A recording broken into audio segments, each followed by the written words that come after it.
Un jour, un petit garçon nommé Charlie apporte son avion miniature à l'école.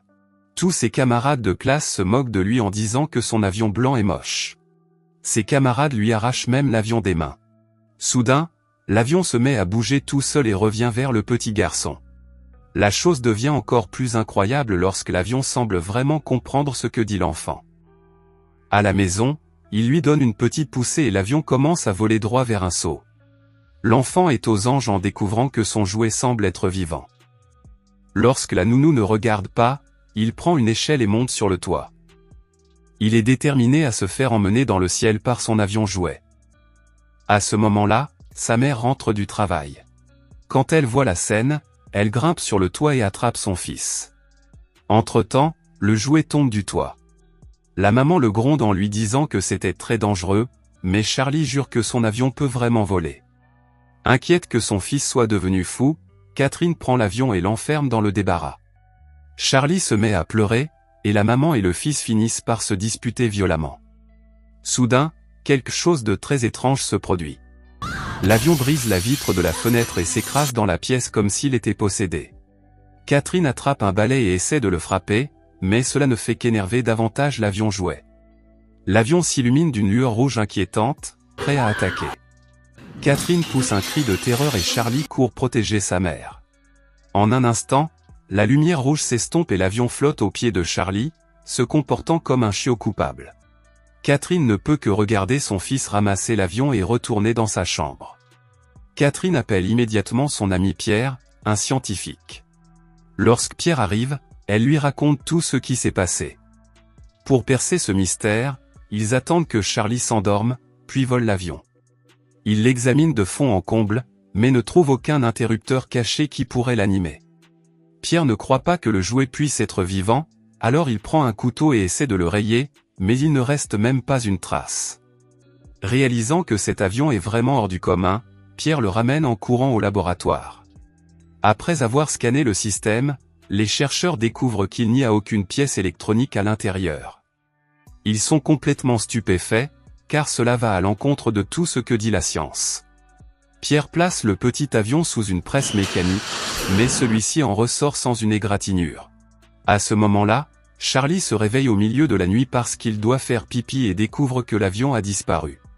Il harcèle tellement sa mère qu'elle finit par avouer que l'institut de recherche l'a emprunté.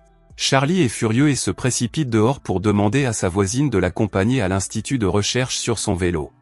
Une fois sur place, il y a des gardes de sécurité à l'entrée, il ne sera donc pas facile d'entrer dans le laboratoire. Soudain, la jeune fille attrape sa jambe et se met à crier comme si elle avait très mal, jouant parfaitement son rôle. Le garde la croit et s'approche pour vérifier, ce qui permet à Charlie de se faufiler à l'intérieur du bâtiment. Finalement, il trouve son précieux avion dans une pièce. Pendant que Pierre est distrait par son téléphone, Charlie se faufile comme un ninja, attrape l'avion et se cache, pensant s'échapper plus tard. Mais dès que Pierre raccroche le téléphone et se retourne, il ne voit plus le jouet.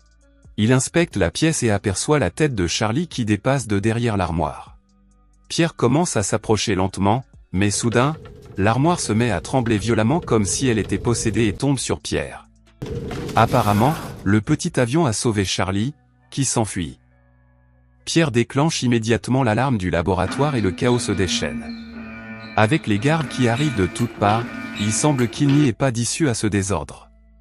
Charlie se précipite vers la sortie de secours et monte les escaliers. L'enfant sort le badge de son père et le passe devant le lecteur, ouvrant ainsi la porte qui donne sur le toit.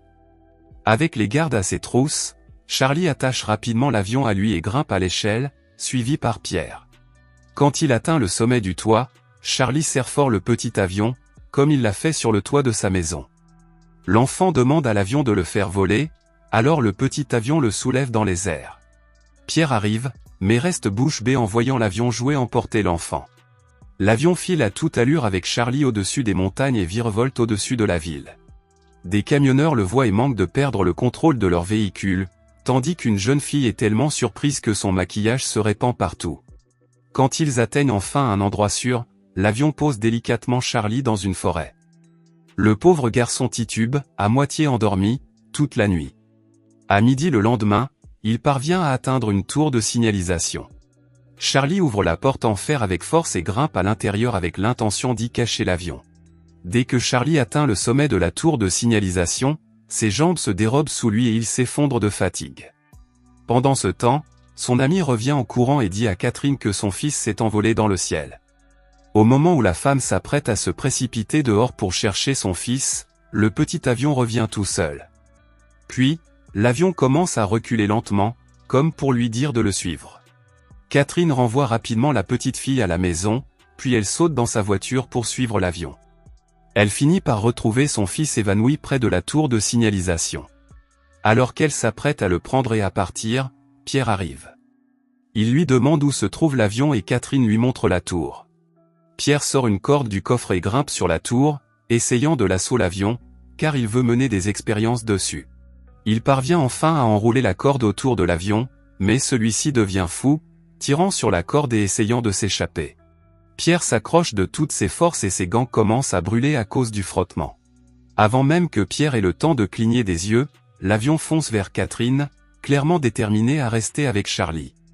Catherine comprend le message haut et fort.